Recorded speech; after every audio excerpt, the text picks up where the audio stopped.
Hi, and welcome to the Bruce Channel. I'm Bruce, and today will not be the longest show ever. It's possible it turns out to be one of the shorter ones. But if I do successfully get this up Sunday morning, and if you're watching it, then I guess we made it into 2017. So congratulations, Happy New Year.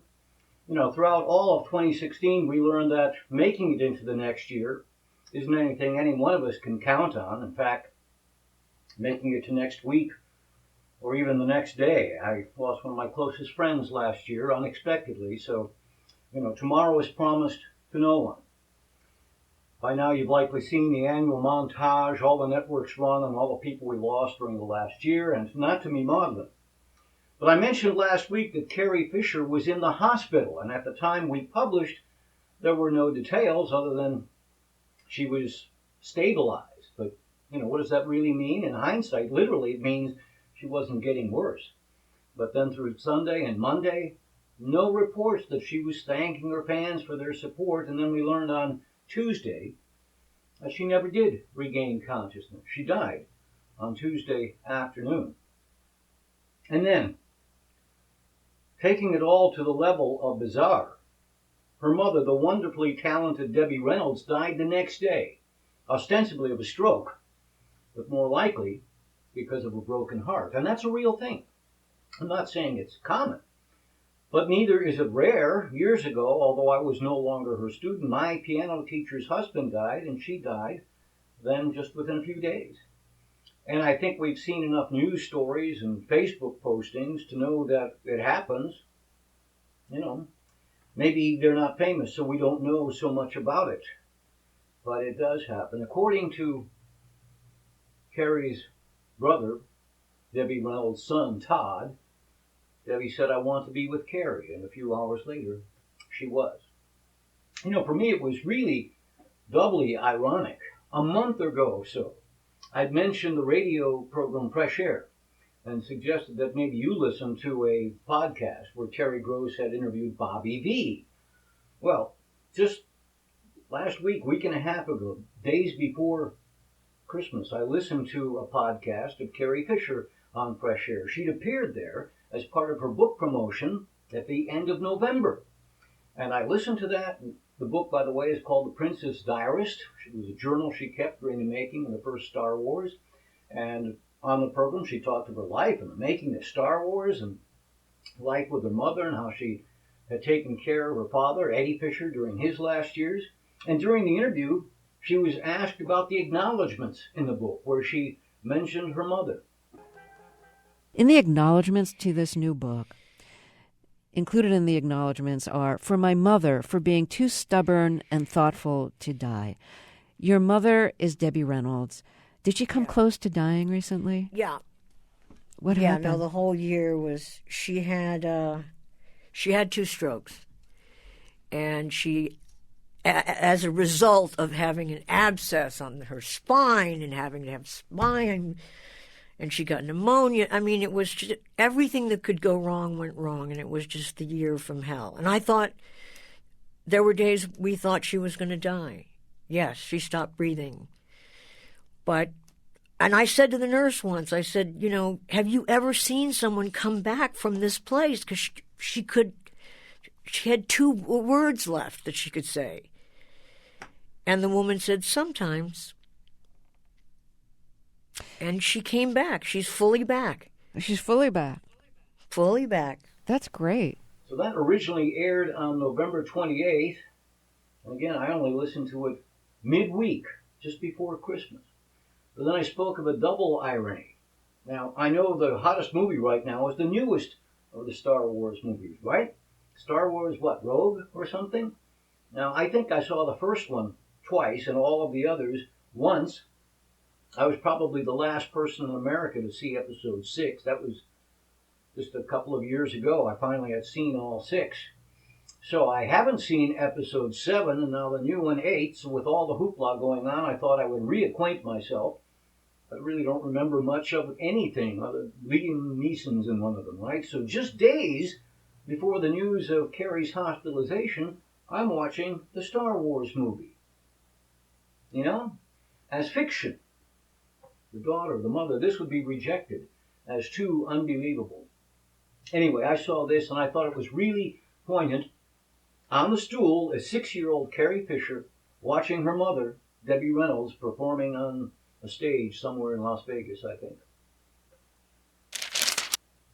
All right, I've shown some of these in the past. The Greensboro paper often shows things from this day in history, and this one from this past week, December 28, 1998, caught my eye. It seems impossible that it's 18 years already, and they talked of the internet, and the internet giant Yahoo is still the most popular website on the web. And, only America Online rivals it in size and scope. Yahoo is a force to be reckoned with. Well, Yahoo is ailing. Weren't they just sold? And I suppose there are still a few people with @AOL.com as their email address. You got mail. Anyway, the one that really caught my eye was number 5, Amazon. Unless your modem has been unplugged for the last year, chances are pretty good you've ordered a book from Amazon. A book? How about everything else? A grapefruit knife, a vegetable chopper, an entire PA system. Yeah. In 1998, I'm not sure that a strict student of English would have allowed the word streaming maybe as poetic license for merrily, gently down the stream. But of course, Amazon does a lot of streaming too. Hey, let me tell you about my book, Shrink. For most of my adult life, I weighed a little over 100 pounds. Not much more than in this picture taken when I was about 17 and considering becoming a jockey. But as is often true, once I crossed into my 40s, extra weight came and it stayed. For years I tried to lose, instead gained, and ended up 153 pounds. And I'm embarrassed to show you this video. Then I learned that it isn't about calories and exercise, but instead it's about what you eat. You might say, sure, ice cream makes you fat. But there were surprises, things like orange juice not being such a wise choice if you're trying to lose weight. So I just made some basic changes to what I ate, not how much, and the weight just fell off. Now, nearly 3 years later, it is still off. And don't misunderstand, I'm eating foods I like, not bamboo shoots. Friends ask me how I did it so often, I put it in a book. It's available as an ebook for all platforms, and the print edition is available at barnesandnoble.com and amazon.com. Hey, you can shrink too. Welcome back. Remember, you can write to us at Yahoo. Yeah, the most popular site on the web 18 years ago. You can write to us at the Bruce Channel at yahoo.com and we'll get it. You can watch all of our previous shows at tinyurl.com/Bruce Channel or at our Facebook page, The Bruce Channel. Okay, so my deadline, long before the third ever college football playoffs got underway, so I won't know who won, but again, assuming that I live into Sunday, you can rest assured that I have watched to see whether 4th-seeded Washington could overcome number 1-seeded and defending champion Alabama. That's the early game, New Year's Eve, and then whether the 3rd-seeded Buckeyes can upset 2nd-seeded Clemson. Clemson, of course, lost in the national championship last year to Alabama, so they desperately want to get back.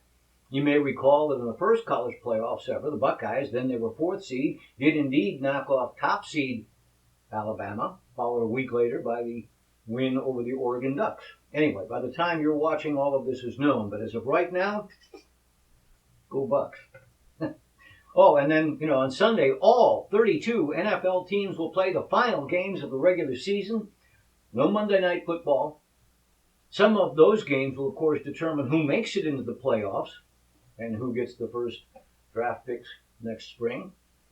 Before the season began, my picks, I predicted New England over Arizona in the Super Bowl, and the Cardinals are out of it, no small measure because of injuries, but the Patriots still look like they have a solid chance. All right. There really are some good teams, though. We'll have to see how it all plays out. Next weekend, wild card weekend, and it's oftentimes either boring or lots of fun. Anyway, tomorrow's Black Monday, known as that because that's historically when losing teams fire their coaches. Although, interesting, already 3 coaches have been fired in the NFL before the season even ended. Okay, a couple of quickies. I mentioned good grammar earlier, and I saw this midweek. Yeah, Christmas is over, but I saw this and I still thought it was cute. If Ebenezer Scrooge had been visited by one additional ghost, it might have been the ghost of Christmas past participle. Anyway, oh, and I mentioned the cat last week, and I saw this. Now, the caption didn't come with it. This is a cool picture of a cat. They do have an imperious attitude, but the caption that came with this, although you don't see it, is cats don't have owners, they have staff. All right. Finally, one more music video for the season. I don't think this one appeared on the Bruce channel. It is actually from my Black Tie Optional CD. And after the clock strikes 12 and all that Zine's been sung and you give the New Year's kiss, then it's been my experience that you crank it up and people get up and get moving. So, here's my version of Mazin.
That's it for this week, and if you see Dan, tell him a joke or something, because poor Dan is in a droop.